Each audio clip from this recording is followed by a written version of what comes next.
जी बिल्कुल नाज़रीन, मैं इन वक्त मौजूद आहियां तहसील ठरी मीरवावे जो ठरी टू मेहरापुर रोड जो केतरे अरसे का नाकारा बनियल है ऐं हुनखे ठाहिण लाइ कंहिं भी MPA या MNA या कंहिं भी आला अमलदार इन वक्त ताईं ठाहिण लाइ कंहिं भी कदम न आहिनि खयां। अचो त वधीक हितां जे ॻोठाणनि खां पुछूं त हीअ रोड घणे अरसे खां नाकारा लॻो पिया आहे। हिन रोड ते हलण जे लाइ जेके ॻोठाणनि खे केतिरियूं मुश्किलातूं अची रहियूं आहिनि। अचो त वधीक हितां जे ॻोठाणनि खां पुछूं त आख़िर हीअ रोड केतिरे अरसे खां नाकारा आहे ऐं छो नथो ठहे। सल्ली अला रसूल करीम।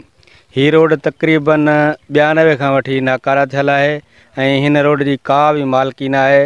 बस जेको ॾाढो सो गाबो ऐं हिन रोड खे केर भी आला हुक्मरान जेके भी आहिनि हेॾे हिन ते तवजह नथा ॾियनि। उहे रोड ठाहिया था वञनि जेके आला असर अंदाज़ माण्हू आहिनि उहे पंहिंजा रोड ठाराइनि था। बाक़ी हिन रोड ते कंहिंजो भी माना तवजह न आहे। को जेके भी हुक्मरान अचनि था असांजे तक मां लड़ी करे वरी पंहिंजनि बंगल में वञी वेहनि था। बाक़ी हिन ते तवजह नथा ॾियनि। हिन रोड ते कई हादसा थिया आहिनि या के मुश्किलातूं पेश आयूं आहिनि? तक़रीबन साईं हितां मां पंहिंजो मसलो ॿुधायां। मां 2 साल अॻु में पंहिंजी घरवारी खे खणी वियुमि सरकारी हॉस्पिटल में।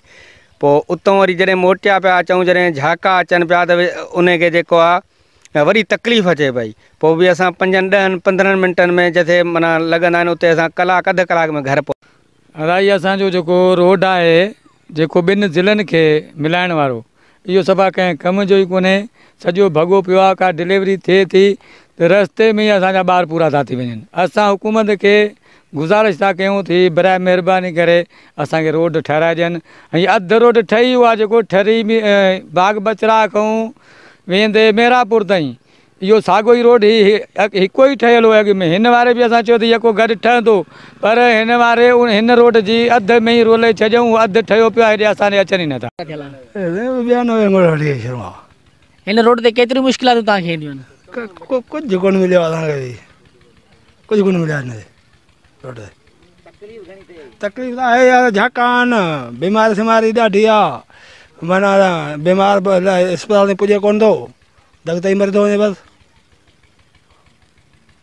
अरसे खां रोड नाकारा लॻो ही तक़रीबन 15-20 साल थी विया आहिनि त हीअ रोड ईअं उजड़ियल आहे। हितां जा जेके बि ग़रीब आवाम आहिनि, मारूअड़ा माण्हू आहिनि, हिते वीचारनि खे पंध जी तमामु तकलीफ़ घणी आहे।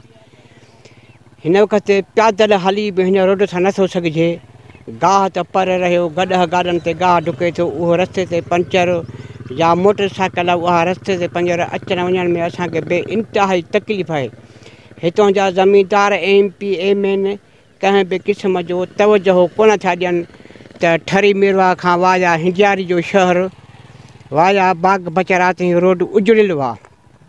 हिन वक़्त ताईं कंहिं बि MP हुजे MN हुजे ज़मीनदार हुजे अमीर हुजे केर बि हुजे कंहिं बि हिन रोड जी सार संभाल न लधी आहे।